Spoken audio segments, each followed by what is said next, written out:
Good morning, students. Welcome back to my personal YouTube channel in सेठ मुरलीधर मानसिंह का राजकीय कन्या महाविद्यालय भीलवाड़ा। मैं डॉक्टर सीमा गौर, पोषण विशेषज्ञ, आज आपसे दालों की पाक क्रिया पर परिचर्चा करूँगी। पिछले अध्ययन सत्र में हमने दालों को भिगोना, दालों की पार्चिंग तथा दालों की पारबॉइलिंग के विषय में अध्ययन किया था। आज के अध्ययन सत्र में हम दालों के अंकुरीकरण, खमीरीकरण आदि के प्रभावों का अध्ययन करेंगे।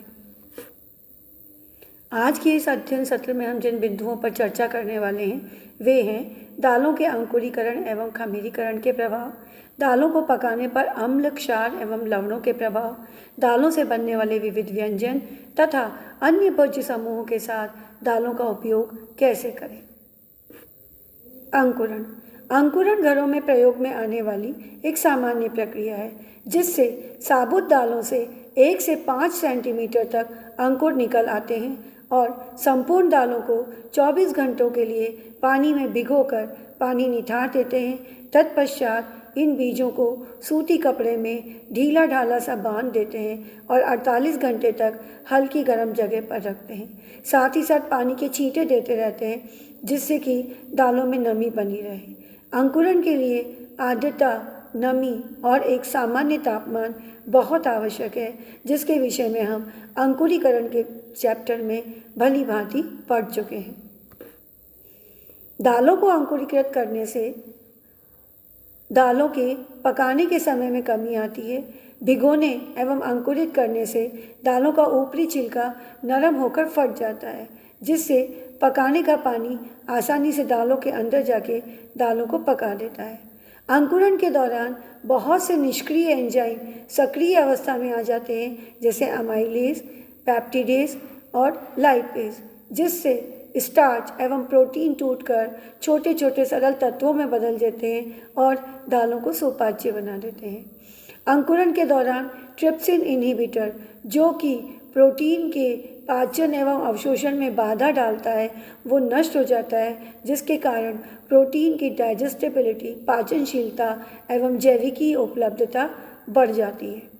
अंकुरण से फाइटेज की प्रक्रिया के फलस्वरूप दालों के छिलकों में उपस्थित फाइटेट्स फाइटिक अम्ल में बदल जाते हैं और कैल्शियम, जिंक व लौह तत्व जैसे खनिज लवण, जो कि पहले फाइटेट के लवणों के रूप में उपस्थित थे, अब मुक्त होकर सुगमता से उपलब्ध हो जाते हैं। इस कारण अंकुरित दालों से लौह लवण की उपलब्धता भी बढ़ जाती है।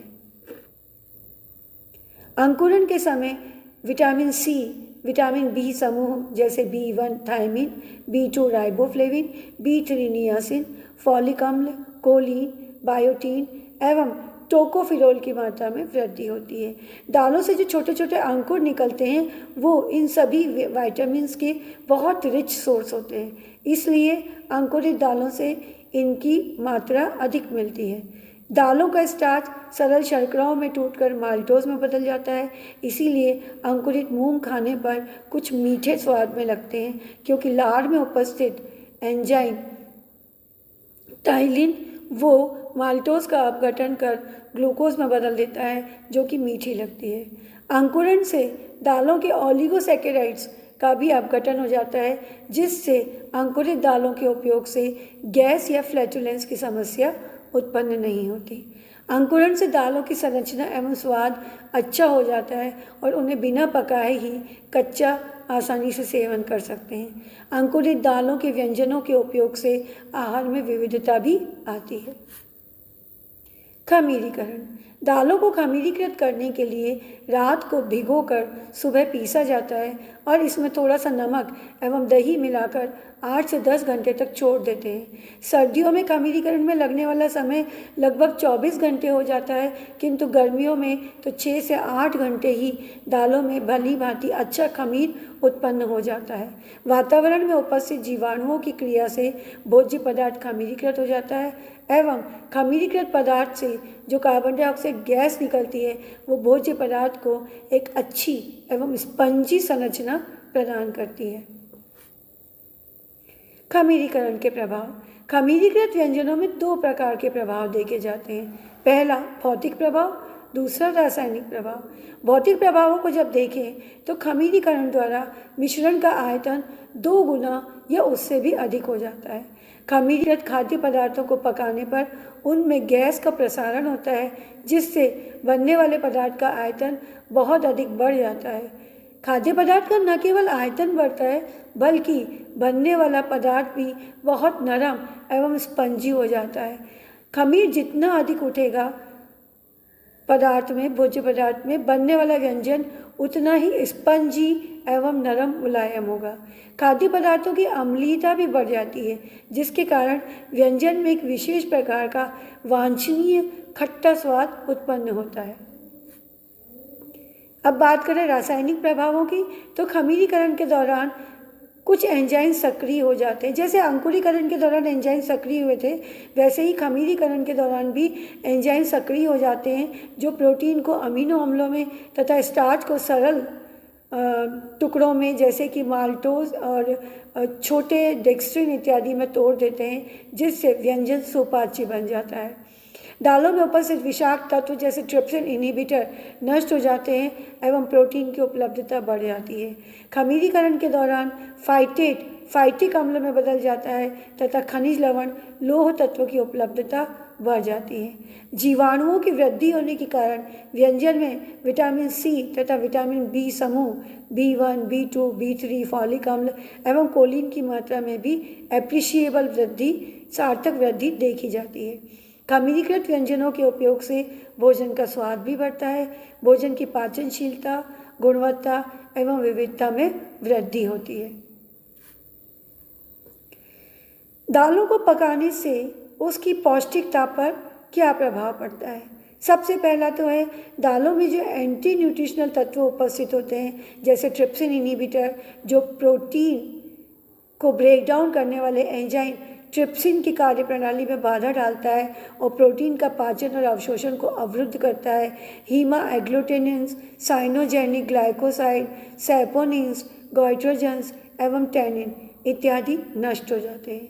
दालों को पकाने से प्रोटीन की पाचनशीलता एवं उपलब्धता में वृद्धि होती है। पकाने के दौरान खनिज लवणों पर कोई विशेष परिवर्तन नहीं होता, किंतु ताप संवेदी विटामिन विशेषकर B1 और B2 नष्ट हो जाते हैं। इसी प्रकार पकाने के दौरान दालों का रंग पहले के मुकाबले कुछ अधिक गहरा और आकर्षक हो जाता है। वे कौन से कारक हैं जो दालों की पाक क्रिया यानी कि पकाने को प्रभावित करते हैं? पहला, भिगोना। हमने देख ही लिया, भिगोने से दालें शीघ्र पक जाती हैं। दूसरा, सख्त पानी या हार्ड वाटर। पानी में जब मिनरल्स या सॉल्ट्स की मात्रा ज़्यादा होती है तब हम उसे हार्ड वाटर कहते हैं। डिस्टिल वाटर बिल्कुल शुद्ध पानी है जिसमें मिनरल्स बिल्कुल शून्य है। वहीं पानी में जितने मिनरल सॉल्ट्स लवण ऐड होते जाते हैं, पानी उतना ही हार्ड होता जाता है। हार्ड पानी में कैल्शियम और मैग्नीशियम की क्लोराइड और सल्फेट्स उपस्थित होते हैं, जो दालों में उपस्थित पैक्टिक पदार्थों तथा फाइटेट से क्रिया करते हैं और दालों को पकने में बाधा डालते हैं। यानी कि सॉफ्ट पानी के मुकाबले हार्ड पानी में दालों को पकने में समय अधिक लगता है। अम्ल। दालों को पकाते समय यदि दालों में सिट्रिक अम्ल, नींबू का रस या कोई अन्य एसिड मिला दिया जाए तो दालों को पकने में देर लगती है। एसिड दालों को पकने में बाधा डालता है। क्षार। विविध क्षार जैसे कि मीठा सोडा है, बेकिंग पाउडर है इत्यादि मिलाने से दालें शीघ्र पक जाती हैं, और किंतु इनको मिलाकर पकाने से दालों की जो संरचना है वो अच्छी नहीं रहती। दालें बिल्कुल घिच पिच सी, और अगर ये कहें चने की दाल, चने में जब डालते हैं या काबुली चने में, राजमा, तो वो कुछ ज़रूरत से ज़्यादा सॉफ्ट हो जाता है और उनका टेक्सचर अच्छा नहीं रहता, आइडेंटिटी अच्छी नहीं रहती। इसके साथ ही साथ मीठा सोडा या सोडियम बाइकार्बोनेट, बेकिंग पाउडर इत्यादि मिलाने का एक सबसे बड़ा नुकसान ये भी है कि ये जो क्षार होते हैं ये विटामिन बी समूह से क्रिया करते हैं और उनको नष्ट कर देते हैं। यानी कि दालों को पकाने के दौरान क्षार मिलाने से दालें पकती तो जल्दी हैं, किंतु ना तो इनकी संरचना अच्छी रहती है, टेक्सचर अच्छा रहता है, और ना ही इनकी पौष्टिकता में वृद्धि होती है, बल्कि दालों की पौष्टिकता पहले से भी कम हो जाती है। जिन दाल पेक्टिन, साइट्रिक अम्ल एवं मैग्नीशियम, सॉरी ये साइट्रिक अम्ल नहीं है, फाइटिक अम्ल है। जिन दालों में पेक्टिन, फाइटिक अम्ल या मैग्नीशियम इत्यादि पदार्थों की मात्रा ज़्यादा होती है, वे शीघ्र नहीं पकती, उनको पकने में समय अधिक लगता है। दालों का अन्य भोज्य समूहों के साथ उपयोग। दालों को हमने देखा कि हम संपूर्ण दालें, टूटी हुई दालें यानी दली हुई दालें, मोगर या दाल के आटे के रूप में विविध व्यंजन बनाने में तो काम में लेते ही हैं, किंतु दालों का अन्य भोज्य समूहों के साथ उपयोग करके भी हम आहार में विविधता ला सकते हैं। हम बात करें अनाज की, तो जब दालों को हम अनाज के साथ मिलाकर पकाते हैं तो आपने दाल चावल की खिचड़ी सुना होगा, पुलाव, मटर पुलाव है, या चावल में चने की दाल या दालों से बनी हुई मंगोड़ी या बेसन गट्टा या सोया बड़ी डालकर भी पुलाव बनाया जाता है। दाल ढोकली, जो कि आटे की लोई, छोटी छोटी लोई या छोटे छोटे पीसेस करके उनको दाल के साथ पकाते हैं।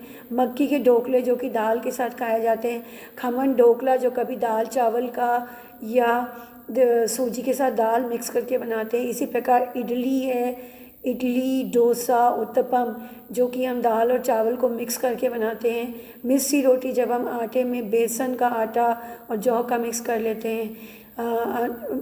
भरवा पराठा, दालों की भरावन ऐड करते हुए जब हम पराठे बनाते हैं, या पूरन पोली आदि, जिसमें हम चने की या तुअर की दाल को हल्का सा बॉईल करके पीस कर भून कर मीठा व्यंजन आटे में भरकर बनाते हैं, पूरन पोली।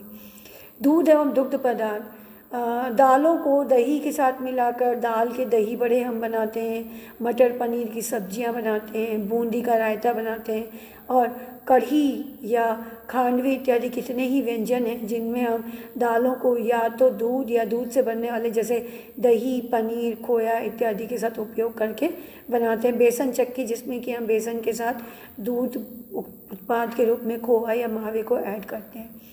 विभिन्न प्रकार की सब्जियां, जैसे कि आप दाल पालक बनाते हैं, लौकी चने की दाल बनाते हैं। इसी के अतिरिक्त चंदलोई की एक सब्जी चने की दाल के साथ बनती है। सार कुछ सब्जियां मिलाकर आप दालों के चीले या कटलेट्स इत्यादि बना सकते हैं। अनाज, दाल और सब्जियां, यानी कि तीनों प्रकार के भोज्य पदार्थों को मिलाते हुए पाव भाजी हम लोग बनाते हैं। और हांडवा, जो कि विभिन्न प्रकार की दालों और चावल और गेहूं के आटे से मिलकर सब्जियों के साथ मिक्स करके बना हुआ बेक्ड व्यंजन है हांडवा। अंडे के साथ मिलाकर हम दालों में बेसन या मूंग की दाल के साथ एग को मिलाकर एग को बॉईल करके छोटे छोटे पीसेस करके अंडे के पकौड़े या एग रोल इत्यादि हम बना सकते हैं। शर्करा एवं गुड़ के साथ तो दालों का कॉम्बिनेशन मिठाइयों के लिए बैठता ही है। बेसन चक्की हम बनाते हैं, मूंग की दाल की चक्की या दाल के कत बनाते हैं, लड्डू बनाते हैं। इसी प्रकार बेसन का हलवा और भी अन्य कितने ही व्यंजन हम दालों के आटे के साथ शक्कर और गुड़ का उपयोग करते हुए बना सकते हैं। पाक क्रिया में दालों की क्या उपयोगिता है, क्या महत्व है? सबसे पहले तो ये कि दालें जो हैं वो विटामिन बी समूह और प्रोटीन के श्रेष्ठ स्रोत होती हैं। विशेषकर शाकाहारियों के लिए दाल ही प्रोटीन का उत्तम स्रोत है। अतः जब इनको अनाज के साथ मिलाकर हम बनाते हैं तो ये प्रोटीन और की जैविकी उपलब्धता के साथ साथ भोजन की ओवरऑल गुणवत्ता को भी बढ़ाती हैं। दालों में प्रोटीन की उच्च मात्रा और रेशा होने के कारण ये भोजन से संतुष्टि प्रदान करते हैं, क्योंकि जो प्रोटीन है वो धीमे धीमे डाइजेस्ट होता है और इसी प्रकार रेशा जो है वो भोज्य पदार्थों के पाचन और पोषक तत्वों के अवशोषण में बाधा डालता है। तो स्टमक जो है आपका देर से खाली होता है, भोजन आंतों में आगे धीरे धीरे खसकता है और हमें भोजन से लंबे समय तक संतुष्टि मिलती है। सटाइटी वैल्यू जो है वो पल्स बेस्ड प्रोडक्ट्स की अधिक होती है। इसी प्रकार आपने देखा होगा विभिन्न प्रकार की दालों को दालें बनाते समय या सांभर या रसम इत्यादि बनाते समय गाढ़ेपन के लिए उपयोग में हम लेते हैं। सांभर को गाढ़ापन करना हो तो जो सांभर मसाला है वो विभिन्न दालों के साथ ही मिलकर बनाते हैं। तो ये दालें जो हैं वो गाढ़ापन लाने के लिए भी काम में आती, थिकनिंग एजेंट के रूप में। इसी प्रकार कढ़ी जब हम बनाते हैं तो वहाँ भी मूंग की दाल या चने की दाल का आटा, बेसन का उपयोग हम कढ़ी का गाढ़ापन लाने के लिए, साथ ही साथ कढ़ी ना फटे, केवल छाछ को आप चलाएंगे तो निश्चित रूप से छाछ फट जाएगी। इडली, डोसा और खमन इत्यादि में खमीरीकरण की प्रक्रिया में दाल अपना योगदान देती है, महत्वपूर्ण भूमिका अदा करती है। विशेषकर उड़द की दाल को जब आप चावल के साथ मिक्स करते हैं तो उड़द की दाल में उपस्थित ल्यूकोनोस्टोक जीवाणु जो होते हैं वो खमीरीकरण की प्रक्रिया में भाग लेते हैं। इसी प्रकार साबुत दाल, मूंग, मोठ इत्यादि को अंकुरित करके आप पानी पूरी, भेलपूरी या पाव भाजी जैसे विविध स्नैक्स में भी आप दाल का उपयोग कर सकते हैं। अंकुरीकृत दालें पौष्टिक सलाद बनाने में काम आती है। वहीं दालें जो है वो विविध प्रकार की मिठाई जैसे चक्की हो गया, लड्डू, मैसूर पाक, हलवा इत्यादि बनाने में भी उपयोगी हैं। ये हमने बात करी ली कढ़ी, खांडवी और पितौर जैसे व्यंजन बनाने में दालों में उपस्थित जो स्टार्च है वो थिकनिंग एजेंट के रूप में काम करता है और इसी के साथ साथ वो छाछ की कर्डलिंग को भी रोकने में काम आता है। पूरनपोली, दाल समोसा, दाल कचौड़ी इत्यादि में और भरवा पराठा में दाल भरावन के भरने के काम आती है। पार्चिंग की हुई भुनी दालें न केवल भेलपूरी जैसे रोस्टेड स्नैक्स बल्कि चटनी एवं चटनी पाउडर बनाने में भी काम आती हैं और चने और विशेषकर कि मूंगफली इत्यादि को मिलाने से चटनी का टेक्सचर भी अच्छा बनता है। दालें जो है विविध सब्जियों एवं स्नैक्स में बघार या सीजनिंग के रूप में भी काम आती है। जैसे जब हम सांभर बनाते हैं या उपमा को बनाते हैं तो उपमा बनाने के दौरान हम जो सीजनिंग के लिए मिक्स दालों का छोटा सा राई ज़ीरे की तरह दालों को मिक्स करके बघार लगाने के लिए, सीजनिंग करने के लिए उपयोग में लेते हैं। इस प्रकार आपने देखा कि दालों का हमारे जो भारतीय शाकाहारी भोजन है उनमें विशेष महत्व है। ये भोजन की पौष्टिकता, विशेषकर प्रोटीन की उपलब्धता और गुणवत्ता को बढ़ाती हैं। इसके साथ ही साथ दालें हमारे भोजन में रेशा और विटामिन बी समूह और विविध खनिज लवण, विशेषकर लौह लवण का भी बहुत अच्छा स्रोत है, बशर्त है कि आप इनको उचित प्रकार से प्रोसेसिंग करके, प्रसंस्कृत करके काम में लें, जिससे विभिन्न पोषक तत्वों की उपलब्धता हमें अच्छी मात्रा में प्राप्त हो सके। मुझे आशा है कि आपको दालों की प्रक्रिया से संबंधित दोनों वीडियो भली भांति समझ में आ गए होंगे। धन्यवाद।